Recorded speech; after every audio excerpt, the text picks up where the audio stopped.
না ওটা তুমি করে দেবে না, ওটা আমার লাগবে, ওটা আমার কামে লাগবেই লাগবে। ठीक है। এ ভাই এই আমি এত তাড়াহুড়ো জান কই? अबे साले।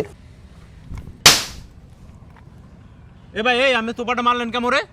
তোরে মারবে না হারবে কি? আমার ভাই আইতুল্লাহ খামেনি কাতার একটা মিসাইল পাঠাইছে, সেই মিসাইলের যে খোসাটা হেডে আনতে যাই, হেডের মধ্যে আনি মরিচ গাছ লাগামু। হ্যাঁ তো লাগাইবি নি এনে, হ্যাঁ লাগাইবি।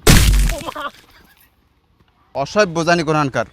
মুই যাইতেছি মিসাইলের খোসাটা আনতে যাই, হেডের মধ্যে কটা গোবর আর ফাঁস দিয়ে মরিচ গাছ লাগামু, ও হেনে বই আইছে আমার সাইডে মুখকে দাঁত হারাই দেবো। মুখ জানি কমের মিসাইলের খোসার মধ্যে লাগামু তোকে মরিচ গাছ, বড় খারা মরিচ গাছ সারা আছি আর ওয়াইছে বইয়া বাইসকে বাসার পড়তে হালার বলা শয়তান জানি কোনখানকার। হালার বলার পাজি বেসও জানি কম নেই। মিসাইলের ভয়ে কাতারের মানুষ আছে সব গর্তের মধ্যে, আর বাংলাদেশিরে গেছে যাই মিসাইলের খোসাটা ছবি তুললে পাঠাইতে। হালার বলার অজাত বাঙালির সাহস সম্পর্কে যুক্তরাষ্ট্রের যে প্রেসিডেন্ট হেরো তো কোনো ধারণা নাই। পাইছেন ভাইয়া বড়া ফা অবস্থা তোর তোর একটা তোটাকে ফিরে শেষ করে দেবো। মিসাইলের খোসা আনতে যাই বাধা দাও তুই।